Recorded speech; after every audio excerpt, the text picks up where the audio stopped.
कुरुक्षेत्र की मिट्टी आज कुछ अलग थी। उसमें केवल रक्त नहीं, आंसू भी मिले हुए थे। दो रथ आमने सामने खड़े थे। एक रथ पर था अर्जुन और दूसरे पर कर्ण। दोनों महान धनुर्धर, दोनों अजेय। पर दोनों के बीच जो खड़ा था वो था भाग्य। कर्ण के हाथ कांप रहे थे, डर से नहीं, सत्य के बोझ से। वो जान चुका था जिसे वो मारने आया है वो उसका भाई है। पर जीवन भर जिसने उसे सूत पुत्र कहा, जिसने उसका अपमान किया, उसी संसार के सामने वो आज भी अकेला खड़ा था। कर्ण ने आकाश की ओर देखा, मानो सूर्य से पूछ रहा हो, क्या मेरा जन्म ही अपराध था? अर्जुन दूसरी ओर खड़ा था।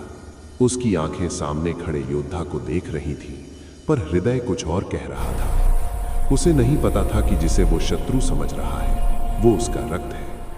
उसके रथ पर खड़े श्री कृष्ण सब जानते थे, पर मौन थे, क्योंकि कुछ सत्य युद्ध के बाद ही समझ आते हैं।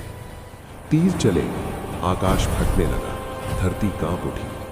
कर्ण और अर्जुन दोनों ने अपने जीवन का सबसे भीषण युद्ध लड़ा। ये युद्ध हथियारों का नहीं था, ये युद्ध था अस्तित्व का।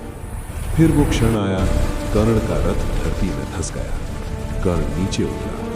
उसके चेहरे पर थकान थी, पर आंखों में अब भी सम्मान। उसने अर्जुन से कहा, धर्म के नाम पर थोड़ी देर रुको। अर्जुन रुक गया, हृदय चीख उठा, मारो मत। पर कृष्ण की वाणी गूंजी, अर्जुन, ये युद्ध धर्म का है, भावनाओं का नहीं।